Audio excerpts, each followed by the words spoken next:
नमस्कार मित्रांनो, सुस्वागतम घरोघरी मातीच्या चुली या मालिकेच्या आजच्या भागामध्ये आता जानकी ही ऐश्वर्याच्या हाताला धरून तिला बाहेर घेऊन येते। कारण मित्रांनो, आता ही ऐश्वर्या बाहेर यायला तयार नसते। एकदम असे रूम मध्ये अगदी उंदरासारखं घुसून बसलेली असते।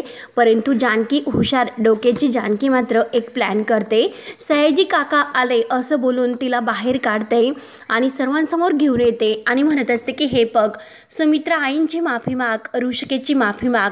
परंतु ऐश्वर्या मात्र शांत अगदी खाली मान घालत उभी असते, कुणाची माफी मागायला ती तयार नसते। तेव्हा आता जानकी म्हणते की ऐश्वर्या, अगं माफी मागण्यासाठी धाडस लागतं। अगं पण इतकी कोडगी कशी ग तू? ठीक आहे, आणि हे बघ, जिला माझ्या कुटुंबाची माफी मागायची नाही तिला माझ्या या घरात राहण्याचा कोणताही हक्क नाही। तेव्हा ऐश्वर्याला धक्का बसतो। तेव्हा जानकी म्हणते की घाबरू नकोस, अगं तुला या घरातून कोणी धक्के मारून बाहेर नाही काढणार। अगं उलट तुला या घरातून मानाने बाहेर पाठवले जाईल। जेथून मी तुला जसं आणलं होतं अगदी तसंच मी तुझी पाठवणी करणार आहे, तो पण अगदी चांगला मानपान करून। आणि जानकी आता अवंतिकाला म्हणते की खनन नारळाचं ताट करून घेऊन ये। तेव्हा आता जानकीने सांगितल्याप्रमाणे अवंतिका आतमधून खनन नारळाचं ताट घेऊन येते, साडी चोळी वगैरे सर्व काही, आणि जानकीच्या हातात देते। तरी सुद्धा ऐश्वर्या अगदी पटकोडग्यासारखं अगदी खाली मान घालून उभी असते, कुणाला काही उत्तर ती देत नाही, अगदी भामटी झालेली असते। जानकी ऐश्वर्या जवळ येते आणि म्हणते की खरं तर हे मी वेळे अगोदरच करायला हवं होतं, परंतु काही हरकत नाही, अजून सुद्धा वेळ गेलेली नाही, चल आता। तेव्हा आता लगेच नाना म्हणतात की थांब जानकी, मी सुद्धा तुझ्या सोबत येतोय, माझे सुद्धा काही जुने हिशेब चुकते करायचे आहे। आणि ऋषिकेशला म्हणतात की ऋषिकेश, तू माझ्या बरोबर चल आणि चल। तेव्हा आता सुमित्रा सुद्धा निघते। तर आता नाना म्हणतात की हे बघा, बाकी कोणीही घरातील आमच्या सोबत नाही येऊ शकत, सर्वांनी घरातच थांबा। आणि लगेच आता नाना सर्वांना घेऊन निघतात, म्हणजे जानकी आणि ऋषिकेश या दोघांना। तेव्हा जानकी ऐश्वर्याच्या हाताला धरते आणि तिला ओढत घेऊन जात असते, परंतु ही पटकोडगी ऐश्वर्या मात्र आता दरवाजात लगेच अगदी बसून घेते। त्या उंबऱ्यावर जेव्हा ती बसते तर जानकी म्हणते की बघितलंस का ऐश्वर्या, या उंबऱ्याने तुला तुझी जागा दाखवलीस, याला वास्तू तथास्तु असे म्हणतात ऐश्वर्या। अगं निदान या घराची तरी माफी माग। तरी सुद्धा ऐश्वर्या माफी मागायला तयार नसते। तेव्हा आता जानकी तरी सुद्धा ऐश्वर्याला उठवते, तिच्या हाताला धरते आणि तिला बाहेर घेऊन जाते। तेव्हा आता ऋषिकेश नानांना धरतो आणि नानांना सुद्धा आता सयाजीच्या घरून सर्व घेऊन जात असतात। तेव्हा आता सारंगचा जीव अगदी खालीवर होतो। सुमित्रा मात्र आता ह्या ऐश्वर्याकडे रागाने जाताना बघत असते। तेव्हा आता इकडे कावेरी मात्र सयाजीला गोळ्या औषध वगैरे देत असते, परंतु आता देवघरातील दिवा फडफडतोय म्हणून कावेरीला जरा टेन्शन असतं। ती सयाजीला म्हणते की अहो, देवघरातील दिवा खूप असा फडफडतोय हो, आणि खरंच त्यामुळे माझ्या जीवाला खूप मोठा घोर लागला, काहीतरी असं अप्रित घडेल असं वाटतंय हो। त्यामुळे मला काय वाटतं की आपण ऐश्वर्याच्या सासरी जाऊन यायचं का हो? आणि तेवढ्यात आता नाना, ऋषिकेश, जानकी, ऐश्वर्या दरवाजात उभे असतात। तेव्हा समोर पाहतात तर काय, ऐश्वर्या हाताला धरून तेथे आलेले असते। तेव्हा कावेरीचं लक्ष जातं। कावेरी म्हणते की ऐशू, अगं आत्ता तर आम्ही तुझ्याबद्दलच बोलत होतो आणि लगेच तुम्ही आलात सुद्धा। परंतु सयाजीला टेन्शन येतं। सयाजी विचार करतो की हा नाण्या येथे कसा काय, आणि आयशू बरोबर जानकी, ऋषिकेश का सगळे आले असते। तेव्हा मात्र आता लगेच सयाजी मुद्दाम नाटक करत कावेरीला म्हणतो की अगं जा जा, आतमध्ये जा, दूध पाणी वगैरे घेऊन ये, कारण नाना पहिल्यांदा संकटातून वाचून आज आपल्या घरी आलाय। तेव्हा आता सयाजी मुद्दाम हे सर्व अगदी नानांना शांत करण्याचा प्रयत्न करत असतो। तेव्हा नाना रागानेच म्हणतात की हे बघ, अरे मी तुझ्या दाराशी पाय धुवायला परत नाही आलो, तर तुझ्या दारातील धूळ तुला परत द्यायला आलो। ऐकल्यानंतर मात्र कावेरी आणि सयाजीला खूप मोठा धक्का बसतो। तेव्हा आता जानकी ऐश्वर्याला सयाजीच्या अंगावर ढकलून देते। तर कावेरी म्हणते की ऐशू, परंतु तरी सुद्धा हिची ऐशू मात्र खाली मान घालून अगदी पडगोडक्यासारखी उभी असते। तेव्हा मात्र आता सयाजी तर रागाने आता म्हणतो, त्याची गुरमी अजून सुद्धा उतरलेली नसते, काय प्रकार आहे हा, आणि हिला अशा पद्धतीत येथे का आणलं। त्यावर आता ऋषिकेश रागानेच म्हणतो की नाहीतर काय, वाजत गाजत मिरवत आणायची होती का तुमची मुलगी? सयाजीला आजपर्यंत तुमच्या मुलीने जी काही रणदिव्यांची वरात काढलेली आहे ती पुरेसी नाही का तुम्हाला? तेव्हा आता ऋषिकेश जेव्हा असं म्हणतो तेव्हा सयाजी मोठ्याने ऋषिकेशवर ऋषिकेश म्हणून ओरडतो। तेव्हा आता ऋषिकेश सुद्धा मोठ्यानेच ओरडतो की ओरडू नका, मी आणि जानकी जेव्हा तुमच्या घरामध्ये हिचा हात मागण्यासाठी आलं होतं, ते केवळ नातं जोडण्यासाठी। परंतु तुमच्या मुलीने काय केलं, तुमच्या मुलीला नातं कसं जोडायचं हा शब्दच कदाचित माहिती नसेल, तसे संस्कारच तिला नसतील। तिला फक्त गोष्टी तोडता येतात आणि आज मात्र तिने हे सिद्ध करून सुद्धा दाखवले। स्वतःचं नातं तर तोडलंच, परंतु आमचं घर सुद्धा तोडलं आणि अशा काही जखमा जागोजागी करून ठेवलेल्या आहेत की त्या भेगा कधीही नाही भरून घेऊ शकत। आम्ही सुद्धा रणदिवे आहोत, प्रेमाने भरवलेला घास सुद्धा आम्ही लक्षात ठेवतो आणि त्याची जाणीव ठेवतो। जो आम्हाला दिलेला त्रास आहे तो सुद्धा आम्ही लक्षातच ठेवतो। आणि तसंही तुमच्या मुलीला आमच्या घरी कधी राहायचंच नव्हतं, तिला आमचं हे घर कधी आपलंही वाटलंच नव्हतं, म्हणून अगदी सन्मानाने आम्ही तुम्हाला तुमची लेक परत द्यायला आलो, तिला या घरात सोडायला आलो। तेव्हा हे ऐकल्यानंतर आता कावेरीला खूप मोठा धक्का बसतो, कावेरीला सहन होत नाही। आणि हे बघा सयाजी काका, आम्ही रणदेवे आहोत, आम्हाला कितीही कोणी त्रास दिला, कोणी कितीही अपमानित केलं तरी सुद्धा मित्रांनाच काय शत्रूला सुद्धा आम्ही सन्मानानेच परत पाठवतो। तुम्ही जसे खनन नारळाने ओटे भरून आमच्या घरात तुमच्या मुलीची पाठवणी केली होती, तसेच आम्ही सुद्धा खनन नारळाने साडी चोळी घेऊन आता मात्र तुमच्या मुलीची उलट पाठवणी करायला आलो। तेव्हा आता सयाजी रागाने म्हणतो की नाण्या, अरे हा सगळा काय प्रकार आहे? तेव्हा नाना म्हणतात की आवाज खाली कर सयाजी। अरे सयाजीराव, तुला हे सर्व विचारताना लाज नाही का वाटत? अरे तुझ्या लेकीने आमच्या घरामध्ये जे काही दिवे लावलेत ना, त्याला तेलवात येथूनच मिळालेली असणार आणि हे सर्व न समजणे इतके दुधखोळे नाहीत रे आम्ही। अरे हे बघ, आम्ही साधी माणसं आहोत, परंतु बिनडोक नाही हे लक्षात घे। तेव्हा सयाजी म्हणतो की आयशू, अगं हे काय ऐकतो मी? आणि नाना, हे बघा तुझा काहीतरी गैरसमज होत असेल रे। तेव्हा जानकी म्हणते की हे बघा, गैरसमज आमचा नाही, आमचा गैरसमज दूर झालेला आहे आणि सारंग भाऊजींचा सुद्धा। आमच्या नानांनी सगळ्यांचा गैरसमज दूर केला। मला आणि ऋषिकेशला अगोदर पासूनच माहिती होतं की ऐश्वर्या कशी आहे, काय आहे, परंतु आता मात्र सगळ्यांना ते क्लिअर झालेलं आहे। तेव्हाच सौमित्र भाऊजी जेव्हा घरी आले होते तेव्हाच ऐश्वर्याला एकदा आम्ही बाहेर हाकलले सुद्धा होते, परंतु तेव्हा मात्र आम्ही सारंग भाऊजींच्या प्रेमापोटी ऐश्वर्याला घरात घेतलं, कारण तेव्हा आम्हाला कल्पना नव्हती मी विषाची ही मुळी परत उगळायला घेतली म्हणून। तेव्हा मात्र आता ऋषिकेश म्हणतो की रणदिव्यांच्या मातीत रुजलं म्हणून काय झालं? अहो सयाजीराव, ही तुमची मुलगी आहे ना, अगदी कडू कारल्याची बी आहे आणि ह्या कडू बियाणाला एक दिवस ऊस लागेल असं वाट बघत आमची ही अवस्था झाली। तिचं ऐकून ऐकून तुमच्या पोरीच्या मनातील कडवटपणामुळे आज आमच्या नात्यांची चव घालवली। तेव्हा ही मुलगी आमच्याच काय, कुणाच्याही घरात ती सून म्हणून जाण्याच्या लायकीची नाही। तेव्हा असं म्हटल्यानंतर आता सयाजीला धक्का बसतो, परंतु ऐश्वर्या एकही शब्द न बोलता अगदी खाली मान घालत उभी असते, अगदी पटकोडग्यासारखं। तेव्हा आता कावेरीच्या डोळ्यात पाणी येत असतं। कावेरी म्हणते की भाऊजी, मी हात जोडते, हे सर्व तिचं चुकलेलं आहे आणि मी तुम्हाला असं सुद्धा म्हणणार नाही अहो माझ्या लेकीची चूक पदरात घ्या म्हणून, परंतु ह्या सगळ्या चुकीची तिला इतकी मोठी शिक्षा देऊ नका हो, हवं तर मी तुमची माफी मागते। हात जोडून कावेरी खूप रडत हात जोडते।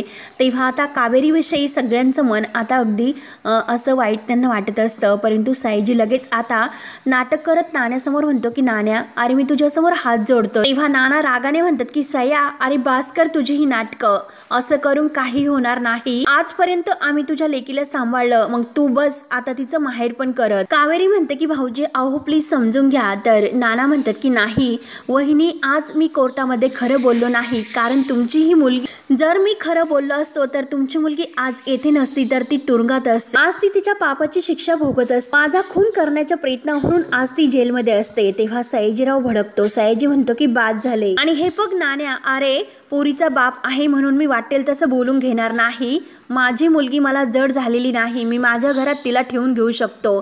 तरी सुद्धा आता सयाजीचा माज काही उतरलेला नसतो। अरे तू तिला अशा पद्धतीने घरी आणून सोडलं म्हणून काय झालं? अरे तिचा बाप तिची काळजी घेण्यासाठी समर्थ आहे आणि हा बाप तिच्या कायम पाठीशी उभा राहील, हे तुम्हाला मी सांगून ठेवते। तेव्हा आता जानकी म्हणते की हो चांगलंच आहे, कारण परतून आलेल्या मुलीच्या पाठीशी उभं राहणे प्रत्येक वडिलांचं कर्तव्य आणि त्यांनी ते केलंच पाहिजे, तिच्या पाठीशी उभं राहिलंच पाहिजे, परंतु चांगल्यासाठी। आणि जर मुलगी काही वाईट करत असेल, चुकीचं वागत असेल, शिकवण देणं हे सुद्धा वडिलांचं कर्तव्य असतं। आणि सयाजी काका, मुलीच्या पाठीशी उभं राहणं आणि तिला पाठीशी घालणं यात फरक आहे, हे लक्षात घ्या। आणि आतापर्यंत तुम्ही तेच केलं, कायम तुमच्या ऐश्वर्याला तुम्ही पाठीशीच घालत आला हो. मुलींना लक्ष्मीचं रूप मानलं जातं. अहो सयाजी काका, मुलगी ज्या घरामध्ये जाते तेव्हा असं म्हणतात की ती ते घर वाढवते, ते घर ती सांभाळते, परंतु तुमच्या ऐश्वर्याने मात्र यापैकी काहीच केलं नाही हो. ती आमच्या घरामध्ये येताना लक्ष्मी म्हणून नाही तर अलक्ष्मी म्हणून आली. आमचं घर सांभाळलं धूरच, परंतु तिने आमचं घर तर मोडलं. कावेरीच्या डोळ्यात खूप असं पाणी येत असतं. एवढंच नाही, आमच्या घरातील माणसांना त्रास देऊन त्यांच्या जीवावर सुद्धा ती उठली. तेव्हा आता नाना म्हणतात की हो, नाही तर काय, आगीवर चूल सुद्धा पेटवता येतं आणि त्याने घर सुद्धा पेटवता येतं, परंतु अरे तुझ्या मुलीने तर दरवेळेस दुसराच पर्याय निवडला रे, त्यामुळे म्हणून हिला आम्ही परत सोडायला आलो. झाली तेवढी जाळपोळ, आता जी काही केली ना आमच्या घरामध्ये ती बास झाली. आता ती कायमची तुझ्या घरामध्ये ठेवून घे. तिने अगदी नातेही करपली आणि बाकीची जी मलमपट्टी करायची आहे ती मात्र आम्ही करू आणि आमच्या घरातील हा जळता निखारा परत तुझ्या पदरात परत द्यायला आलो आम्ही. हे सर्व ऐकून सयाजी आणि ऐश्वर्याला काही फरक पडत नसतो, परंतु कावेरीला बिचारीला खूप असं दुःख होत असतं. तिला वाईट वाटतं. डोळ्यातून खळखळ पाणी आपल्या लेकीसाठी वाहत असतं. नाना स्पष्ट शब्दात सांगतात की सया, तुझी लेक आता तुझ्या ताब्यात दिली, सांभाळ तिला. आता सयाजीला काही फरक पडत नसतो. त्यानंतर आता इकडे सारंगची अवस्था तर ऐश्वर्यासाठी पूर्णपणे वेडी होते. अगदी तो आता दरवाजात अगदी वेड्यासारखा बसलेला असतो त्या उंबऱ्यावर. सर्वजण आता सारंगकडे एकटक बघत असतात. त्यावरती आता अवंतिका म्हणते की हो ना, अरे सोमी, आज सारंग भाऊजींनी ऐश्वर्याची साथ नाही दिले, हे खूप बरं केलं. तेव्हा सुमित्रा रागानेच म्हणते की आज जर ह्या सारंगने ऐश्वर्याची साथ दिली असती ना तर तिच्याबरोबर मी आज याला सुद्धा हकलून दिलं असतं. तेव्हा सौमित्रा आईला शांत करतो की आई, अगं सारंगला सुद्धा वाईट वाटत असेल जे झाले त्याबद्दल. तेव्हा आता विक्रम म्हणतो की हो ना, कारण त्याने ऐश्वर्याला मदत केली, चीट केल्याचं आणि फसवल्याचं त्याला खरंच खूप फिलिंग्स येत असेल. त्यावर आता शर्वरी म्हणते की आपण त्याच्याशी बोलूयात ना, तो एकटाच अगदी विचार करत बसलाय बिचारा. तेव्हा शर्वरी सारंगला म्हणते की सारंग, अरे उठ, आतमध्ये येऊन बस. अरे सारंग उठ ना, अरे प्लीज आमच्याशी बोलायला ये. तेव्हा आता सारंग म्हणतो की ताई, अगं काय बोलणार मी आता, काय असं बोलण्यासारखं राहिलं ग, सगळं काही संपलं आता. तेव्हा सुमित्रा रागाने म्हणते की काय रे सारंग, तुला खूप वाईट वाटतं का? तुझ्या बायकोला घराच्या बाहेर काढल्याचा तुला त्रास होतोय का? आणि नाही तुला त्रास होत असेल तर सांग. तेव्हा आता सुमित्रा असं म्हटल्यानंतर सारंग लगेच म्हणतो की आता मला त्रास होतोय याचा तुम्हाला काय फरक पडेल, तर माझ्या मनाला काय वाटतं याचा तुम्हाला काय फरक पडेल. शेवटी घरातल्यांच्या मनासारखं झालं आणि लगेच आता वेड्यासारखा हसतो. सुमित्रा आणि अवंतिका समोर येतो आणि दोघांना म्हणतो की तुम्ही तर दादा बहिणी दोघे तर खूप खुश असताना, कारण हा न्यायनिवाडा आज झाला, घरातील केस सुद्धा तुम्ही जिंकला. अभिनंदन वहिनी, तुमच्या दोघांची जीत झाली. तेव्हा आता सारंग तर हसून म्हणतो, परंतु आता अवंतिकाच्या डोळ्यात पाणी येत असतं. सारंगची ही अवस्था त्यांना नाही बघवत. तुमची तर जीत झाली आणि हार झाली ती ऐश्वर्या सारंग रणदिवेंची आणि सारंग रणदिवेंची. तेव्हा आता सारंग असं म्हटल्यानंतर सुमित्राला आणखीन राग येतो. डोळ्यामध्ये पाणी येत असतं आणि आता हसण्याचं सुद्धा नाटक करतो. तेव्हा सुमित्र म्हणतो की सारंग, अरे जरा भानावर आहे, ऐश्वर्याचं कसं रूप आहे हे सगळ्यांना माहिती होतं. मी तुला कित्येक वेळा सांगितलं होतं की त्या ऐश्वर्यावर विश्वास ठेवू नको, तिच्या बोलण्यामध्ये अडकू नकोस. अरे सारंग, तू तर भोळा आहेस, परंतु आता शहाणा हो. तेव्हा आता सारंग म्हणतो की अरे दादा, मी भोळा नाही तर मूर्ख आहे. अरे खरंच हो, मी मूर्ख आहे, मला कुठे कशातील काय कळतं. अरे मला सगळं काही कळतं आणि तू म्हणतोस ते सगळं काही बरोबर असतं आणि ते तर आज सिद्ध सुद्धा झाले ना. अरे मी झिरो आहे, मी मूर्ख आहे हे तर आज सिद्ध झाले. अरे सारंग रणदिवे झिरो आहे आणि हे बघ दादा, अरे मला काय वाटत होतं तुला माहिती आहे का, तुझ्या अगोदर वहिनींची, ताई आणि दाजींची म्हणजे तुमच्या नवरा बायकोची कशी टीम आहे तशी माझ्या आणि ऐश्वर्याची टीम आहे असे मला वाटत होते. त्यांना मी आवडतो, त्या माझ्यावर विश्वास ठेवत होत्या असं मला वाटत होतं, परंतु आज मात्र त्या विश्वासघात करूनच निघून गेल्या. आता मात्र सारंग खरं बोलायला सुरुवात करतो आणि डोळ्यामध्ये पाणी येत असतं. राजी, अहो त्यांच्यासाठी सगळं काही केलं मी, मला त्या म्हटल्या की चिटिंग कर, मी केली. स्पर्धेमध्ये सुद्धा मी त्यांचं ऐकून चिटिंग केली. मला त्यांनी हे सांगितलं की दादा आणि वहिनी सारंग वाईट आहे. तेव्हा ऐश्वर्याचं ऐकून मी त्यांच्याशी संबंध तोडले. मला त्यांनी सांगितलं की सही करा, लोन घ्या आणि त्यानंतर त्यांचं ऐकून कंपनी सुद्धा बुडाली आणि आज मात्र त्या मलाच बुडून निघून गेल्यात ओ.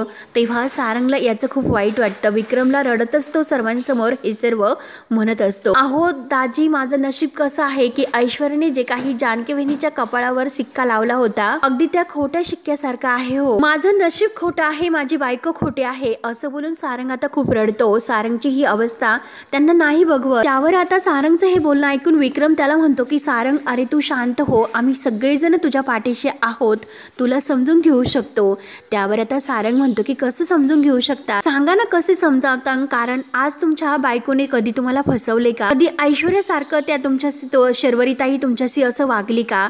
बिझनेस मध्ये तुम्हाला तिने गंडवलं का? अहो मग कसं तुम्ही समजू शकता? आणि सौमित्रला म्हणतो की दादा हे पग तुला सुद्धा नाही कळणार, अरे तुझ्या बायकोने कधी नानांना जिन्यावरून ढकलत का? सारंग आता ही सर्व रडत बोलतो। त्याच्या मनाला आता इतकं वाईट वाटलेलं असतं, कारण आपल्यासोबत आपल्या कुटुंबासोबत जे काही वागलेली आहे त्याचं खूप वाईट वाटतं। आणि बरोबर, आणि दादा तू एकदम बरोबर बोलत होता, खरंच मी बायकोचा बैल आहे खरंच, असे आता सारंग खूप असं मनाला ठेच लागत खूप रडत म्हणतो, तुम्ही अगदी मला बरोबर नाव ठेवलं होतं बायकोचा बैल। आणि आता खूप रडत खाली बसतो, डोक्यात मारून घेत असतो, डोक्याला हात लावतो, खरंच मी बायकोचा बैलच होतो आणि शेवटी तीच लायकी आहे माझी म्हणून त्याला इतकं वाईट वाटलेलं असतं। ऐश्वर्याने किती त्याला फसवलं आणि आपण तिची किती साथ दिले याचा खूप मोठा एक धक्का सारंगला बसलेला असतो। तेव्हा आता सौमित्र सारंगला समजायला येतो, परंतु सारंग म्हणतो की नाही दादा प्लीज तुम्हाला आधार देऊ नको, आधार देऊ नका, माझ्याविषयी कुणालाही सहानुभूती वाटून घेऊ नका, आज तर आनंदाचा दिवस आहे, ऐश्वर्या नावाची कीड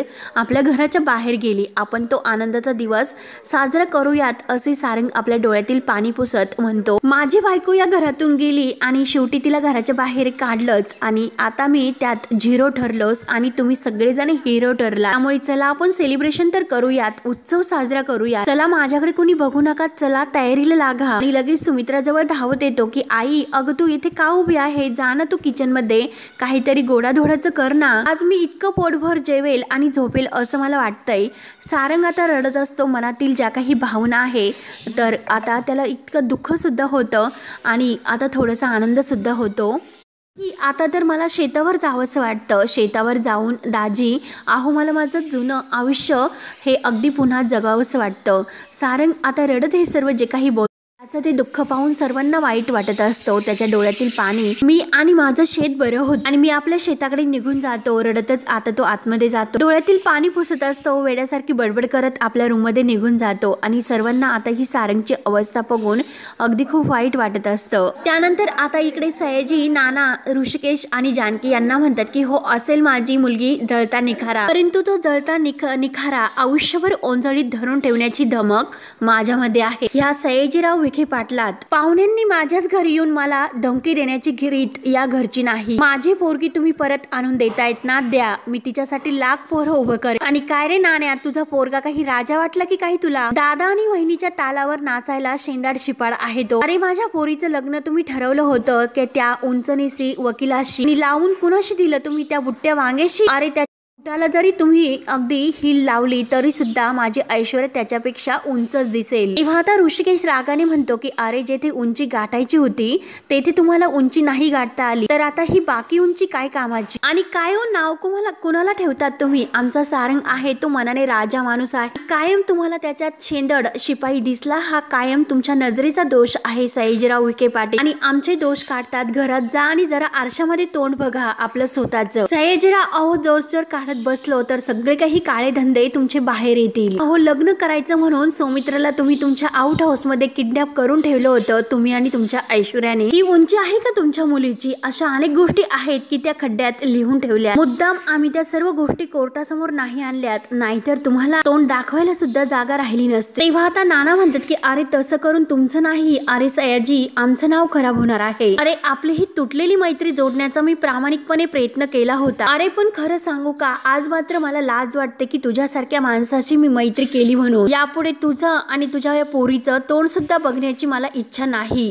तेव्हा आता नाना म्हणतात की चला आता ऋषिकेश नाना पुढे जातात, तर जानकी मात्र आता जी काही साडी आणि चोळी ते खणन ओटी नारळाचं जे ताट आहे अगदी डोळे भरत ते कावेरीच्या हातात द्यायला समोर येते। जानकी म्हणते की कावेरी काकू नका रडू, अहो या सगळ्यात मला तुमचं खरंच खूप वाईट वाटतं, तुमच्यासाठी आणि माझ्या सासूबाईंसाठी, ती पण कुणाची तरी आई आहे आणि आई आपल्या मुलांवर कधी अविश्वास नाही दाखवत, तिला बिचारीला कायम हेच वाटतं की मुलगा काय आणि मुलींसारख्या सुना काय, तिचा कायम त्या चांगल्या वागतील म्हणून, एखाद्या वेळेस तिला दोष देतील परंतु तिच्याशी दगा कधीच करणार नाही। त्या माऊलीने मात्र सुनांना वाजत गाजत आणि थाटामाटात घरी आणलेलं असतं, स्वतःचा दागिना आणि दागिन्यासारखा मुलगा दोन्हीही त्या मुलीकडे सोपवण्या इतकं मोठं मन त्या माऊलीचं असतं। काही जणी त्या भरतात परंतु काही मुली आता त्या दागिन्याला अगदी जुनाट सोनं असं मानायला सुरुवात करतात आणि काही मुलींना ते जुने दागिने अगदी आवडले नसतील तर ते वितळून नवीन डिझाईन तयार करतात. ते तेवढं जिव्हारी नसतं लागत जेवढं स्वतःच्या मुलाला तोडमोड करून त्या बदलू पाहतात. आणि हा जो काही बदल आहे तर ते स्वतः ती माऊली डोळ्यांनी जर बघत असेल तर तिच्या मनाला किती वाईट वाटत असतं. कालपर्यंत जो मुलगा आहे तो सतत आई आई असं करत असतो. प्रत्येक गोष्ट आईला तो विचारून कर आणि नंतर तो त्या आईला काही विचारत नाही. याचा त्या माऊलीला किती त्रास होत असेल याचा विचार करा कावेरी काकू. काही लोकांना असं वाटत असेल की घरामध्ये सून नाही तर आपल्या लेकाची बायको म्हणून आली, पण हे का विसरतं आपण एका सासूला सून नाही तर मैत्रीण हवी असते, एक मुलगी हवी असते. तेव्हा त्या कावेरीच्या डोळ्यात खळखळ पाणी येत असतं. जानकी आता म्हणते की कावेरी काकू अहो सासरी गेल्यानंतर प्रत्येक गोष्ट आपल्या मनासारखी नाही ना होत. सासर आपल्या अवतीभोवतीच फिरलं पाहिजे असं नाही ना होत. कधीतरी थोडं तुझं आणि थोडं माझं असं करून संसाराचा गाडा हा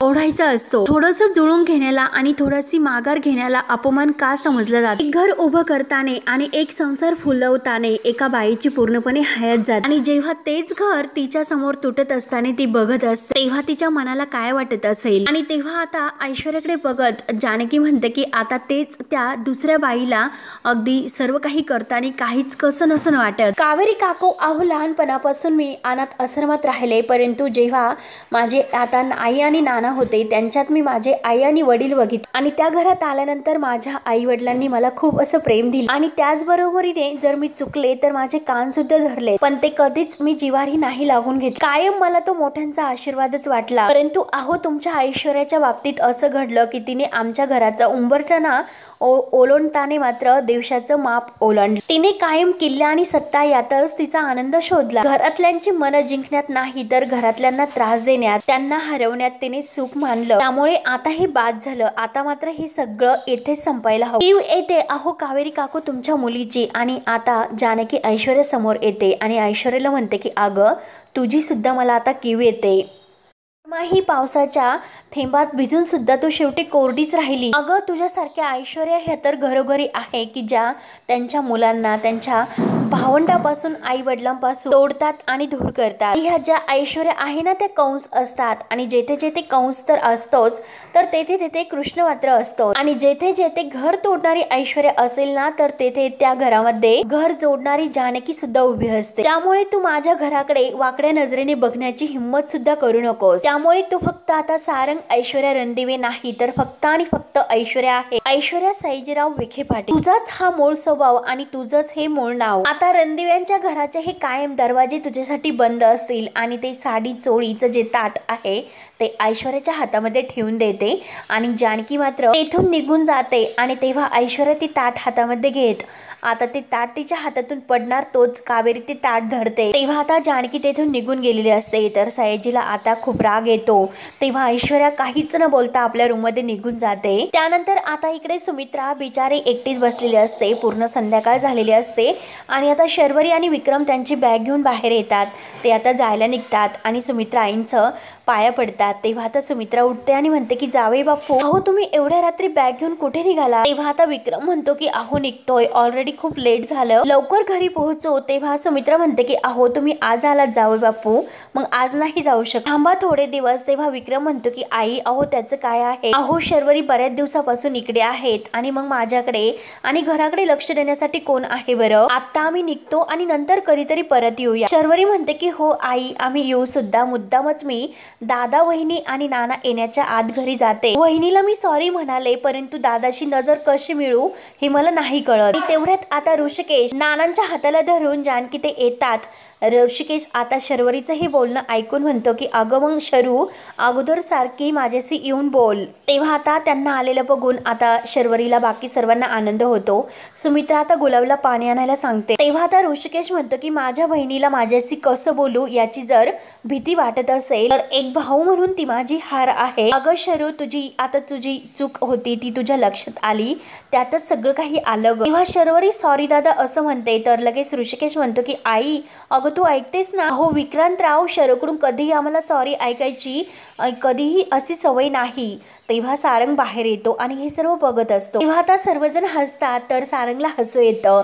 जानकी म्हणते की चला तर आता आपलं घर अगोदर सारखं झालंय असं तर वाटतंय. तेव्हा आता शर्वरी विचारते की अगोदर सारखं, परंतु ऐश्वर्याचं काय झालं? तेव्हा जानकी म्हणते की तिचं काय, वाईटाचा अंत काय वाईटच होतो. मी तर तिला या घरामध्ये चुकून आणलं होतं, परंतु आता तिच्या घरात सोडताना मात्र मी ठरवून सोडलं. त्यामुळे आता पुढे तिचं काय करायचं हे तिचे आई वडील ठरवते. तिचा आणि आपला आता काही यापुढे संबंध नाही. तेव्हा आता शर्वरी म्हणते की हो वहिनी, तू खूप बरं केलं. तेव्हा आता सुमित्रा म्हणते की बरं पुरे करा हा विषय, तिचं नाव सुद्धा कोणी या घरामध्ये काढू नका. तेव्हा नाना म्हणतात की हो तिचा पूर्ण निकाल लावलेला आहे, तिचं या घराशी जोडलेलं नाव आणि तिच्या सगळ्या आठवणी ह्या पुसून टाकायच्या. तेव्हा आता जानकी म्हणते की हो नाना, आता काही काळजी करू नका, आपलं घर कायम आनंदी राहणार आहे. जे वादळ आपल्या घरात होतं ते शेवटी गेलं, त्यामुळे रणदिव्यांच्या घरातील हा विश्वासाचा दिवा कायम तेवत राहणार आहे.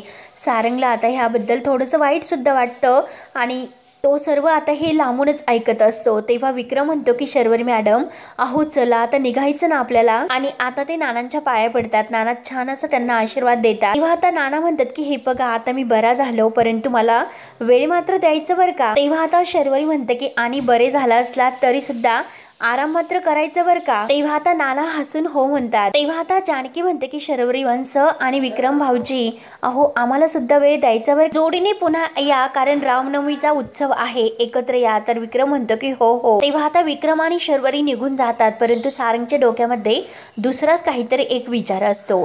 त्यानंतर आता इकडे ऐश्वर्या रूम मध्ये तर खूप टेन्शन मध्ये असते, खूप आता रिॲक्ट होत असते आणि आता सारखी विचार करत एरेझाऱ्या मारत असते. कावेरी आत येते, रागाने म्हणते की झालं ना तुझं समाधान. आता आमचे वडीलधारी माणसं आम्हाला सांगायचे की माणसाकडे कितीही पैसा असला तरी कधीही पायात सोन्याचे पैंजण घालत नाही. आणि अगं तू तर काय केलंस, कारण तुझ्या सोन्यासारख्या माणसाला शेवटी तू तुझ्या पायाखाली आणलं आणि हे सगळं करून तुला काय मिळालं सांग ना. कावेरी आता रडतच या सगळ्याचा जाब ऐश्वर्याला विचारत असते आणि ऐश्वर्या मी तुला विचारते उत्तर दे. परंतु ऐश्वर्या आता इतकी मोठ्याने ओरडते, अगदी एका राक्षसासारखी डरकाळी ती आता कावेरीवर फोडते आणि चूप असे जोरात ओरडते, तू तर त्या जानकी सारखीच आहे, जानकी सारखीच बडबड करते. अगं त्या लोकांनी मला घरात परत आणून टाकलंय, तुला कळतंय का काही? मी काही टेबल आहे की लग्नात मिळालेली स्कूटर आहे की बिघड झाला की समोर अगदी सामानात आणून टाकलं. तेव्हा कावेरी रडत म्हणते की अगं बिघाड तर तुझ्या डोसक्यात झालेला आहे आणि अगं हे बघ, मुलगी असावी तर त्या जानकी सारखी आणि सून सुद्धा असावी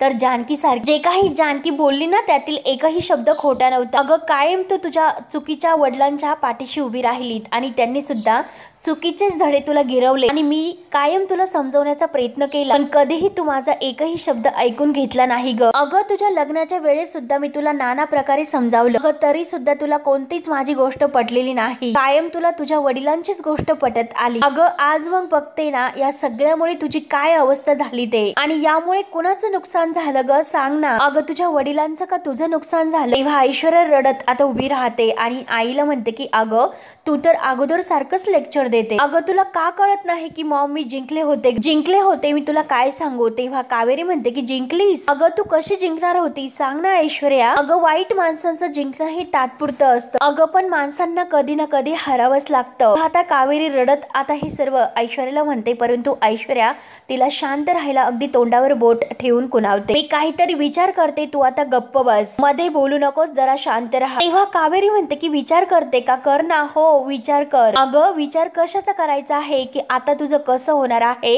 आणि काय होणार आहे याचा विचार कर. तेव्हा ऐश्वर्या आता खूप टेन्शन मध्ये विचार करत असते आणि मित्रांनो हा भाग येथे संपतो. पुढील भागामध्ये ऋषिकेश जानकीला म्हणतो की हे बघ जानकी, विस्तव हा जर बर्फात ठेवला बर्फ वितळतो, आग नाही विझत, आणि तसंच सयाजीराव आग आहेत आणि त्यांची ती मुलगी निखारा, त्यामुळे आता ते शांत नाही बसणार.